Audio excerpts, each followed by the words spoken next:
가질 수 있나. 주가 오실 때 죽기까지 따르오리. 성도 대답하였다. 우리의 심령 주의 것이니 주님의 형상 만드소서.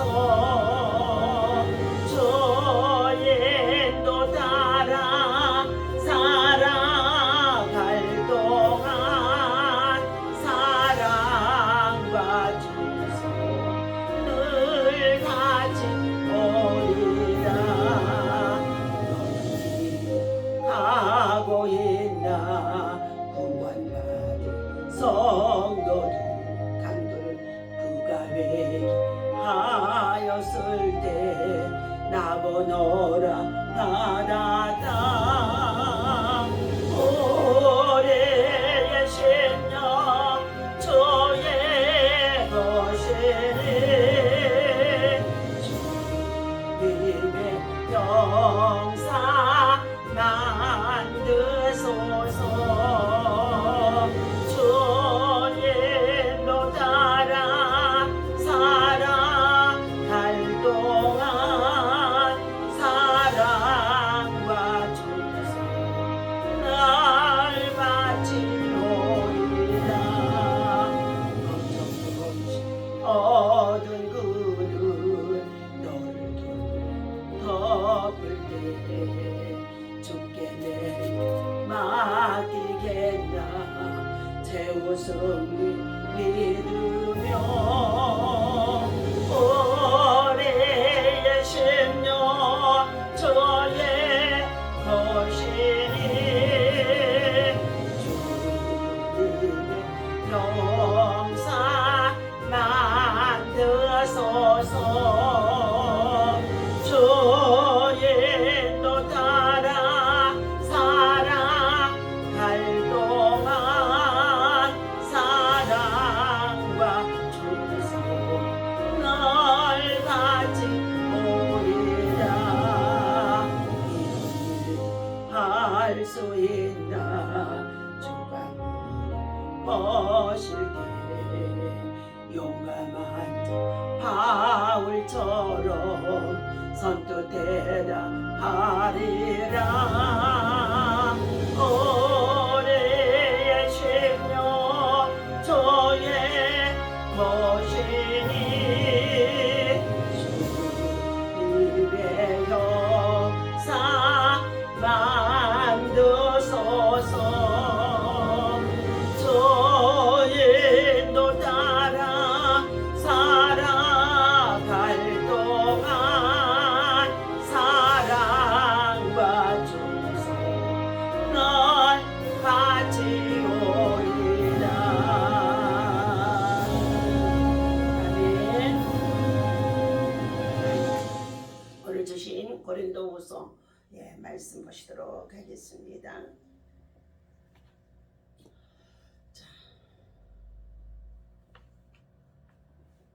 3절부터 11절까지 말씀 함께 읽습니다.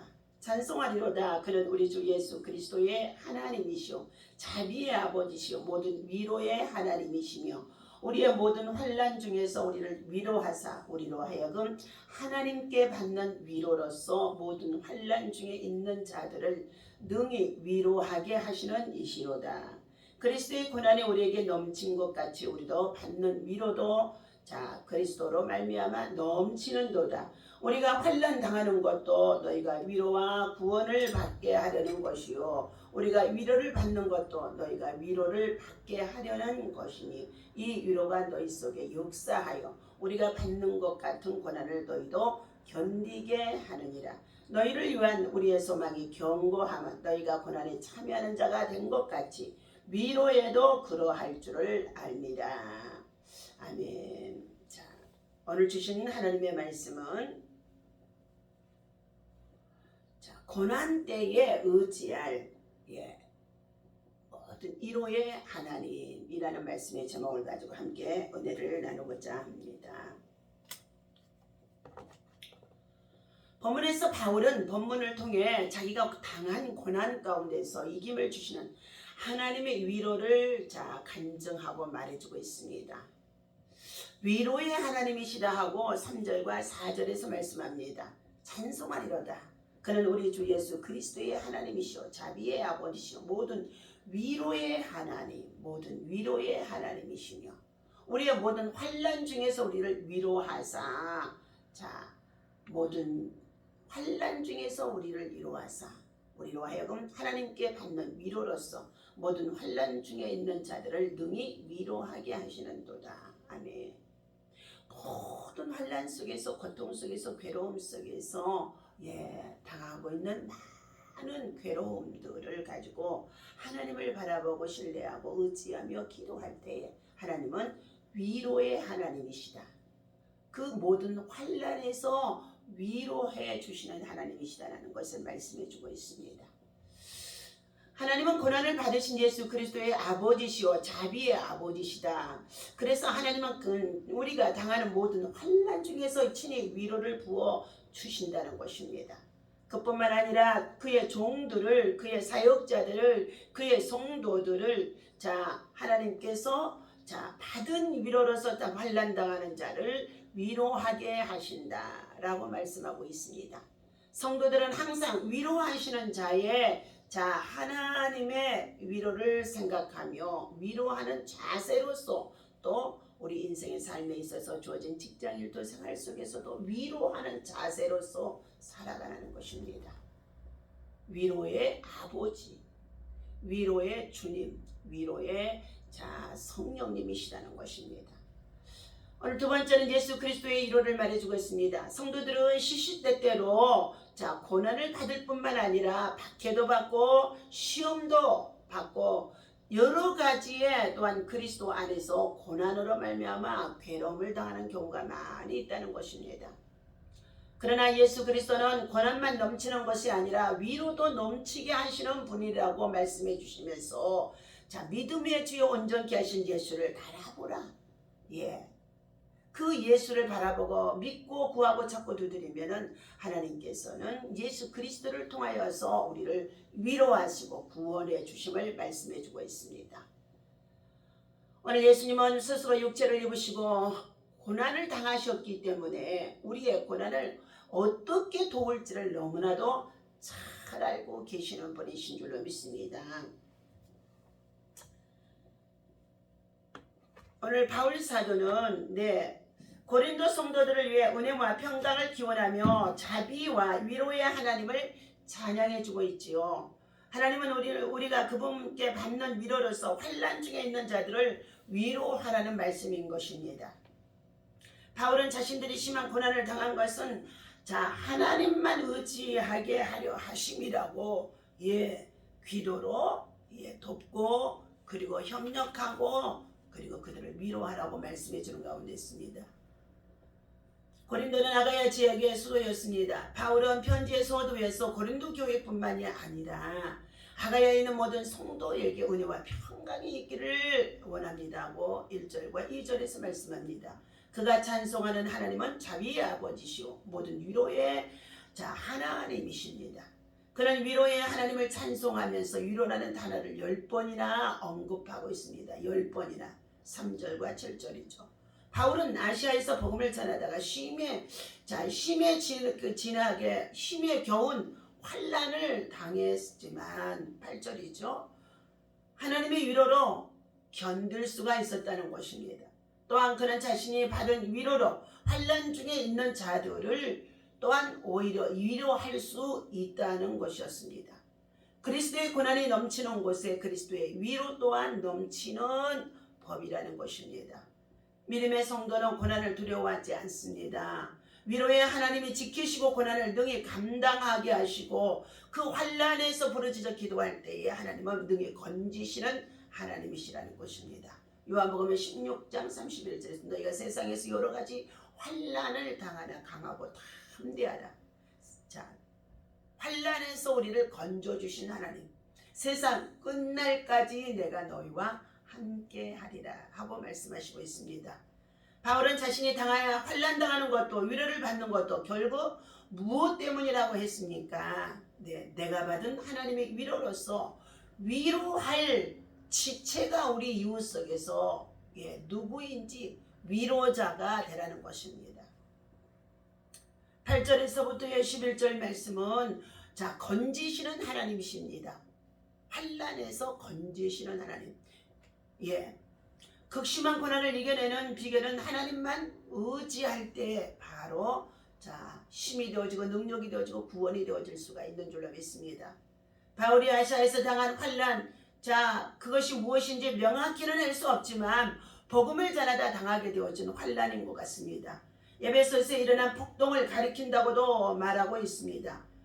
그는 에베소에서 우상 숭배로 비판한 일로 어려움을 겪었을 때 마침 사형 선고를 받은 듯 했다고 사도행전 19장의 23절에서 말씀해 주고 있습니다. 바울은 죽은 자를 다시 살리시는 하나님만을 의지해 위기를 통과했던 것입니다. 그래서 바울 사도는 현재도 앞으로도 하나님의 자신을 건지실 것을 확신하는 위로의 말씀을 전해주고 있습니다. 고난에 대해 성도는 자신을 의지하지 말고 하나님을 힘껏 의지해야 할 것입니다. 2023년도에 우리가 새해를 살아가는 날 동안에 복받기를 원하는 가운데 있지 않습니까? 그렇다면 새벽에 기도하고 새벽에 하나님의 말씀을 받고 새벽에 하나님의 의지하며 나아가는 자에게 새벽에 하나님이 도우시는 역사, 건지시는 역사, 위로하는 역사, 기적을 베푸시는 역사가 수도 없이 새벽을 통하여 하나님께서는 출애굽 과정에서도 말씀해 주시고 교훈해 주시고 있다는 것입니다. 최악의 환난에서의 소망은 하나님이 우리를 건져주시는 것입니다. 그러므로 우리는 하나님만을 신뢰하고 의지하라는 것입니다. 7절에서 8절 말씀 읽고 있습니다. 너희를 위한 우리의 소망이 견고하면 너희가 고난에 참여하는 자가 된 것 같이 위로에도 그러한 줄을 알미라. 그러면서 8절 말씀입니다. 형제들아, 우리가 아시아에서 당한 환난을 너희가 모르기를 원하지 아니하노니 힘에 겹도록 심한 고난을 당하여 살 소망까지 끊어지고 우리는 우리 자신이 사형 선고를 받은 줄을 알았으니 이는 우리로 자기를 의지하지 말고 오직 죽은 자를 다시 살리시는 하나님만을 의지하게 하려 하심이라 말씀합니다. 그러면서 10절의 내용의 말씀입니다. 그가 이같이 큰 사망에서 우리를 건지셨고 또 건지실 것이며 이후에도 건지시기를 그에게 바라노라. 아멘. 23년 한 해 동안에 우리가 살아가는 하루하루의 삶 속에서 큰 환난이 어떠한 방법으로 찾아올는지 알 수가 없다고 한다 할지라도 그러한 상황에 있다 한다 할지라도 이 하나님만을 신뢰하고 의지하고 믿음으로 나아가게 되어지면 하나님께서는 그들을 그 환난에서 위로하시고 건져주시고 그리고 정말로 죽을 수밖에 없는 환경 속에 있다고 한다 할지라도 하나님께서는 다시금 그를 건져내셔서 하나님만을 신뢰하고 의지하게 하시며 하나님만을 간증하고 자랑하게 하실 것이라는 것입니다. 바울에게 사형선과 같은 환난을 겪게 하신 뜻은 하나님이 무엇일까요? 과거에 나를 건져주신 하나님이 현재에도 나를 건져주시며 미래에도 건져주실 것을 확신하며 우리에게 적용하도록 교훈해 주신 말씀인 줄로 믿습니다. 애화의 나름을 드리겠습니다. 주님이 먼저 겪으신 고난이라고 하늘문을 여는 기도에 최성은 목사님이 기도한 내용입니다. 10여 년 전에 이미 교회 목회를 할 때 친구 목사를 잃은 적이 있었다고 합니다. 그는 평소 간주를 알았었는데 갑자기 발작이 일어나 심장마비로 세상을 떠나게 되어졌다는 것입니다.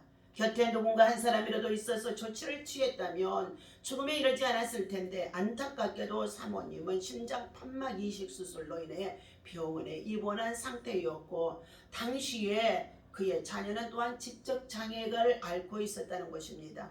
그러므로 인하여서 그가 그렇게 간질에 발작을 했을 때 그의 주변에서 도와줄 수 있는 사람이 아무도 없었다는 것입니다. 이런 상태 속에서 최악의 상황이라고 말할 수 있지 않겠습니까? 하지만 그들은 그 절망적인 상황에서 스스로 목숨을 끊지도 아니하고 하나님을 원망하거나 떠나지도 않았다는 것입니다. 그 고난에서 하나님을 깊이 만남으로 도리어 다른 사람들을 위로하는 삶을 살아가는 가족들이 되어졌다는 것입니다. 죽고 싶을 만큼 고통스러울 때에 하나님이 우리가 겪는 고난을 직접 겪으셨다는 사실을 기억해야 할 것입니다. 우리 죄를 대속하기 위해 이 땅에 오셔서 십자가를 지시고 고난을 당하신 예수님이 체휼하신 모든 것은 세상에 그 무엇과도 바꿀 수 없는 고난을 당하셨던 분이고 체휼하셨던 고난인 것입니다. 영국의 청교도 신학자 리처드 백스터는 예수님은 그분 스스로 지나신 것보다도 더 어두운 곳으로 나를 인도하시지 않는다고 했습니다. 고난 가운데 있다면 이보다 더 나쁠 수는 없다고 생각한다면 예수님이 십자가에서 나아가십시오. 예수님의 십자가 앞으로 나아가십시오.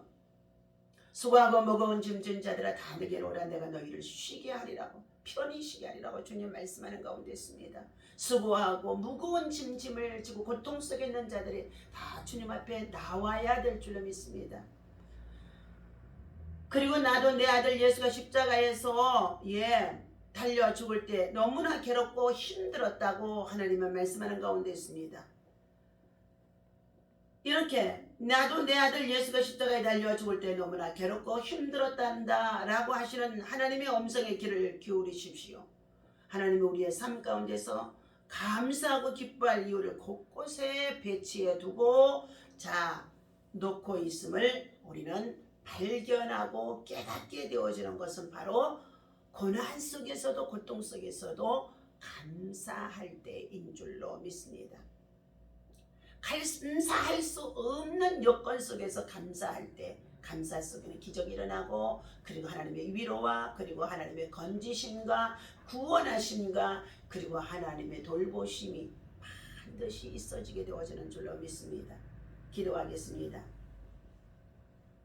성도는 세상에 속하지 않고 고난을 통과하여 십자가의 그늘 아래로 나아가야 한다고 말씀하고 있습니다. 하나님, 코로나가 팬데믹으로 지난 이태 동안 얼마나 많은 고통을 당하고 새로운 이제 2023년도에는 이 모든 질병에서 벗어나는 줄 알았으나 또한 아버지 새롭게 시작되어지는 질병의 바이러스로 말미암아 또 공격을 당하는 가운데 있고 또한 여러 가지 많은 정말로 질병의 재앙들이 퍼지는 가운데 있습니다. 하나님, 코로나를 이제 이길 수 있는 힘을 주시는 가운데 있었었는데 앞으로 닥칠 여러 가지 많은 재앙과 재난과 그리고 또 질병과 그리고 복음을 위해서 수고하면서 받게 되어지는 이 박해가 있다고 한다 할지라도 괴로움이 있다고 한다 할지라도 하나님만을 온전히 의지하며 살아갈 수 있는 믿음과 신앙을 도와여 주시옵소서. 때때로 우리에게 주신 고난은 하나님이 우리를 향하여서 정금과 같은 믿음으로 세우시기 위한 훈련임을 믿습니다. 오늘도 하나님께서 이 나라 민족과 열방을 품고 기도하는 주의 백성과 주의 종들과 주의 용사들의 기도가 하나님의 보좌로 움직이게 하시고 하나님의 참으로 의로운 오른손을 움직이게 하여 주시고 하나님 전쟁은 여호와께 속하였다고 말씀해 주셨사오니 악한 자들의 모든 악한 마귀의 괴계 간사한 영들 거짓의 영들 그리고 하나님 아버지 폭력의 영들 이 전쟁의 영들이 예수 이름으로 다 끊어지게 하여 주시옵시고 세계에 하나님께서 주시는 참된 평화가 예수 그리스도 안에서의 복음의 통일을 이루게 하시고 하나님 아버지 속에 하나님 아버지 우크라이나와 정말 러시아의 전쟁이 종식되어지도록 하나님께서 역사하여 주옵소서. 하나님 우크라이나의 또한 아버지 러시아의 전쟁과 하나님 아버지의 방어의 여러 가지 많은 전쟁의 무기들로 말미암아서 하나님 수많은 젊은 용사들이 죽어가는 가운데 있습니다. 하나님 더 이상 보고 있을 수 없는 이런 상황 속에 있는데 아버지 하나님이여 우리의 젊은이들이 이 땅의 젊은이들 세계의 젊은이들이 하나님 나라의 믿음의 용사들이 세워질 수 있도록 이 전쟁은 악의 도구로 쓰임받고 있는 푸틴의 잘못되어진 생각과 계획 속에서 이루어지는 가운데 있사오니 하나님 저를 하나님께서 책망하시고 회개케 하시고 주님 이 전쟁이 끝이 나도록 하나님이 하나님의 방법으로 역사하여 주옵소서. 오늘도 나라와 민족과 열방을 품고 기도합니다. 특별히 하는 나라와의 대통령을 위시해서 위정자들에게 이제 신년 새해를 맞이하여서 무엇보다도 정치적으로 안정되게 하시고 경제가 회복되게 하시고 우리의 산업과 보다라며 경제가 발전하고 성장하여 세계 강국의 길로 나아갈 수 있는 부흥병을 이룰 수 있도록 인도하여 주옵소서. 무엇보다도 지도자가 참으로 하나님 앞에 정직한 자가 되게 하시고 하나님 앞에 긍휼을 구하며 하나님의 위로 속에서 하나님의 참으로 하나님 지혜를 구하는 자가 되게 도와주셔서 이 백성과 이 나라 민족 가운데 여러 가지로 안고 있는 여러 가지 많은 당면한 문제들을 지혜롭게 잘 헤쳐나갈 수 있도록 하나님 은혜를 입혀 주옵소서. 하나님 감사합니다. 오늘도 주님의 영광을 받으시옵시고 여러 가지 고난 속에 있는 우리 자신들의 고통 속에 아픔 속에 괴로움 속에 우리 이웃들이 있습니다. 그들을 위로하시고 건져주시고 하나님께서 저들에게도 다시금 회복의 역사의 길로 나아갈 수 있도록 기도로 돌파하고 중보하며 기도할 때 성령이 역사하여 주옵소서. 우리 주 예수님의 이름으로 간절히 기도하옵나이다. 아멘. 할렐루야.